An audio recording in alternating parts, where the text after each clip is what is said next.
Consejo para los hijos. Capítulo 5. Padres, no exasperéis a vuestros hijos, para que no se desalienten.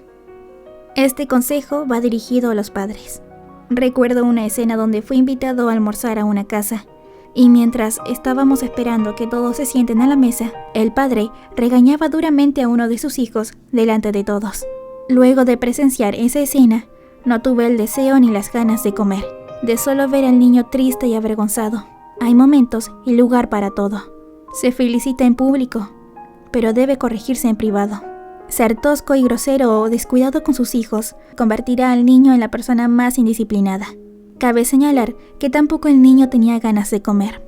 Las amenazas siempre suelen estar en el lenguaje de los padres, tales como: si no me obedeces, no te daré esto o aquello, no almuerzas, no te pago la academia, no te compro ropa.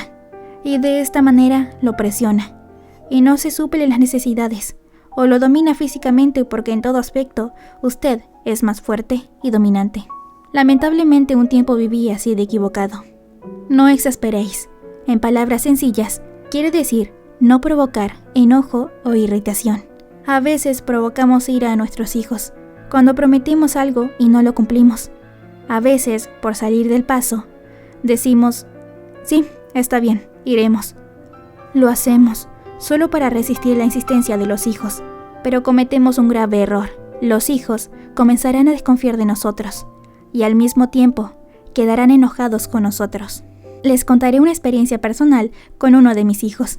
Cuando estaban en la primaria, mi segundo hijo vino a la casa y se quejó que su profesor le daba jalones en los cabellos.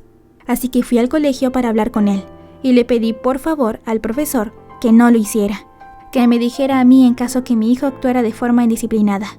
Pasaron unos días y mi hijo me comentó que le había jalado los cabellos a otro niño. Así que le dije: si te vuelve a tocar, que le diga al profesor que yo iría al colegio y le sacaría la cabeza.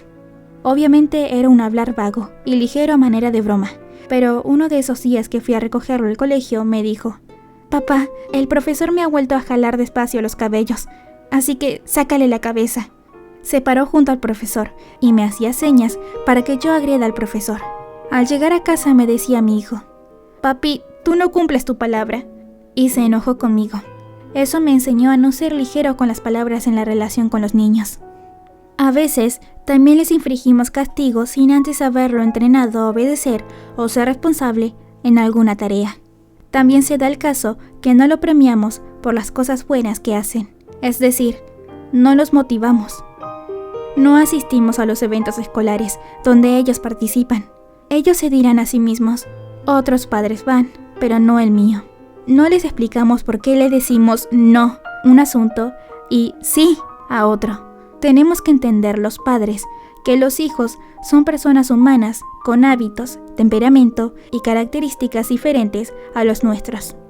Saben que están en la posición de sujeción, de sometimiento, de obedecer, y cuando tienen una opinión, desean ser escuchados. En ese sentido se exasperan, cuando no son atendidos y son ignorados. Los padres tenemos la responsabilidad de crear un ambiente de diálogo constante, facilitar la comunicación y aprender a oír antes de dar un consejo o una opinión. Nunca supongamos. Cuando suceda algo, preguntemos. Si tenemos la impresión de algo, muchas veces juzgamos por una impresión y actuamos equivocadamente. Una anécdota. En una ocasión, uno de mis hijos me dijo que quería vivir solo, pues deseaba estudiar y prepararse adecuadamente para postular a la universidad. Y como tengo 3 niñas menores, él solía distraerse con la bulla que hacían en casa.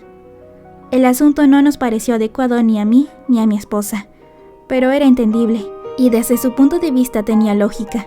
Entonces había la necesidad de hacerle ver que no era solo él, sino que éramos una familia, y cuando decidimos algo, lo hacemos pensando en todos.